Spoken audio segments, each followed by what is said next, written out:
Secret society हमेशा से advance civilisation का एक इम्पॉर्टेंट हिस्सा रही है। इल्यूमिनाटी जैसे प्राइवेट ऑर्गेनाइजेशन के बारे में आप ऑलरेडी जानते होंगे, लेकिन आपने कभी सुना है इंडियन सीक्रेट सोसाइटी के बारे में? जी हाँ, इंडिया का अपना प्राइवेट ऑर्गेनाइजेशन जिसका नाम है द 9 अननोन मैन, जो एक सीक्रेट क्लब है जिसकी स्थापना सम्राट अशोक ने 270 बीसी एरा में की थी, जो न केवल इल्यूमिनाटी से पुरानी, इंडिया की पुरानी और दुनिया की सबसे पुरानी सीक्रेट सोसाइटी है। लेकिन अगर ये है तो लोग इसके बारे में जानते क्यों नहीं है? इसके पीछे है एक वजह। सम्राट अशोक ने अपने 9 सोल्जर्स को कॉन्फिडेंशियल रहने का ऑर्डर दिया था, जिस वजह से हम लोगों को इस बारे में पता नहीं है। ऐसा माना जाता है कि इंडियन सीक्रेट सोसाइटी काफी जनरेशन से चली आ रही है और जो शायद आज भी मौजूद है, लेकिन ये 9 लोग कौन थे, इस बारे में ये पहेली अभी भी बनी हुई है। तो चलिए जानते हैं थोड़ा डिटेल में क्या है इंडियन सीक्रेट सोसाइटी और कहां से इसकी शुरुआत हुई। इंडियन सीक्रेट सोसाइटी को शुरू किया गया मौर्य साम्राज्य में, जिसे सम्राट अशोक ने 2000 साल पहले शुरू किया था, यानी 304 से 232 बीसी एरा के आसपास। लेकिन अब सबसे जरूरी सवाल ये है कि द अननोन मैन एक सीक्रेट सोसाइटी की शुरुआत क्यों की गई? जब तक सम्राट अशोक ने कलिंग पर आक्रमण नहीं किया था, तब तक वो एक क्रूर नेता के रूप में जाने जाते थे और बाद में उन्होंने 1 लाख मौतों की कीमत पर कलिंग युद्ध जीता था, जिस भयानक वध की वजह से उन्होंने अपने आप को बौद्ध में बदल दिया और इसके बाद उन्होंने अपना जीवन शांति और ज्ञान की खोज के लिए समर्पित कर दिया। सम्राट अशोक ने महसूस किया कि प्राचीन भारत में अथाह नॉलेज है और ये नॉलेज ही पावर है, और इस पावर को बनाए रखने के लिए ज्यादा से ज्यादा नॉलेज गेन करना चाहिए और उसे प्रिजर्व करना चाहिए, ताकि उसे महान कार्यों के लिए बाद में यूज किया जा सके। और उनका ऐसा भी मानना था कि ये पावरफुल आइडिया किसी गलत हाथों में ना जाए, वरना वो भयानक साबित हो सकता है। इसलिए सम्राट अशोक ने द 9 अननोन मैन को सीक्रेटली फॉर्म किया था। इस ग्रुप को इस तरीके से बनाया गया था कि अगर 9 मेंबर्स में से किसी भी एक मेंबर की अचानक मृत्यु हो जाए या बीमारी से वो जगह खाली रह जाए, तो वो जगह खाली ना रहे, बल्कि एक वर्थ मेंबर को उसके सक्सेसर के रूप में चुना जाए। इन 9 मेंबर्स को उनके फील्ड्स में नए नए रिसर्च करने और उनकी बुक को फिल करते रहने की जिम्मेदारी दी गई थी, और ये एक लाइफ लॉन्ग मिशन दिया गया था। और कहा जाता है कि इन 9 फील्ड्स में वो सब शामिल था जो एक शक्तिशाली राजा को सर्वशक्तिशाली राजा बना सकता है। मतलब इसमें मिस्टीरियस, कंट्रोवर्शियल और तो और बैन सब्जेक्ट्स भी शामिल थे। कैसे, बताती हूँ।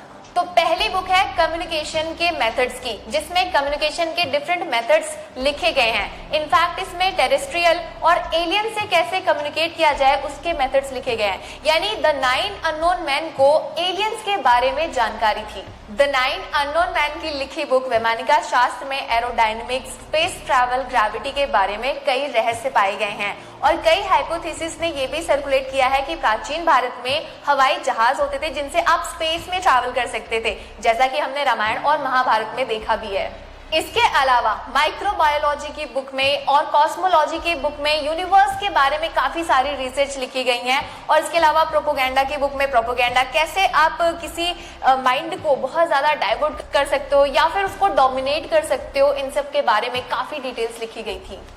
अब आगे बढ़ते हैं, तो जो नेक्स्ट बुक है वो है अल्काइमी, जिसमें मेटल्स को पिघलाकर कैसे शस्त्र बनाया जाए की डिटेल्स लिखी हुई थी। और इसके अलावा नेक्स्ट जो बुक है वो है लाइट, यानी लाइट स्पीड को कैसे एज अ वेपन यूटिलाइज किया जा सकता है।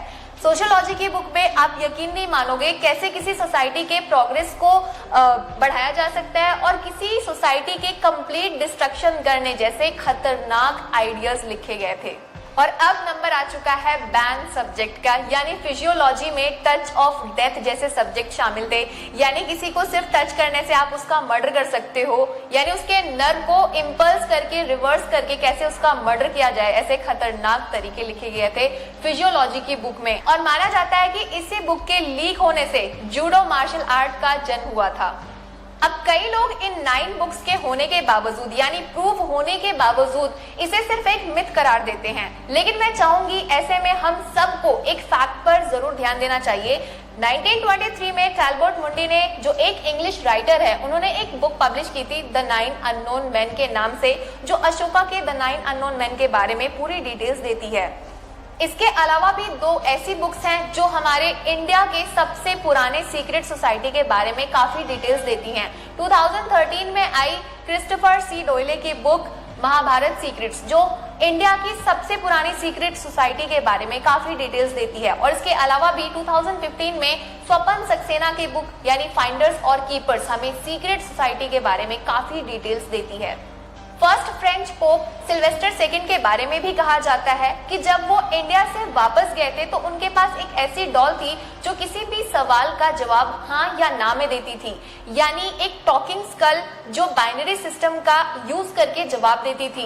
यानी ये इंडिया का पहला AI यूज का एग्जाम्पल हो सकता है, जो कहा जाता है कि पॉप ने द 9 अननोन मैन से सीखा था जब वो इंडिया में विजिट कर रहे थे। ऐसा माना जाता है कि द 9 अननोन मैन की बुक में साइकोलॉजिकल वॉर के बारे में प्रिसाइज इंस्ट्रक्शंस हैं जिसका यूज किया जा सकता है पब्लिक के खिलाफ में। और ऐसा भी माना जाता है कि अगर ये इंफॉर्मेशन किसी के हाथ लग गए तो पूरी दुनिया को डोमिनेट करने में ये इंफॉर्मेशन उसे हेल्प कर सकते हैं। कहा जाता है हिटलर जो पूरी दुनिया को जीतना चाहता था इन मैन्युस्क्रिप्ट से बहुत ही ज्यादा मोहित हो गया और इसीलिए उसने कई बार से ये ज्ञान निकलवाने के प्रयास किए। लेकिन दूसरी ओर आपको ये मानना पड़ेगा कि अगर ये 9 अननोन मैन सच में हैं तो वो आखिरकार कहाँ पे हैं। और अगर सम्राट अशोक ने ये रिस्पॉन्सिबिलिटी द 9 अननोन मैन को दी तो कहीं ना कहीं ये उचित भी लगती है, क्योंकि आज तक किसी को पता ही नहीं कि ये द 9 अननोन मैन है कहाँ, वो इतने सीक्रेटली रह रहे हैं। दूसरी ओर ये बिलीव करना बहुत ही मुश्किल हो जाता है कि 2000 साल से कोई एंशिएंट ट्राइब कैसे छिप कर रह सकती है जिनके बारे में आज तक किसी को पता ही नहीं है।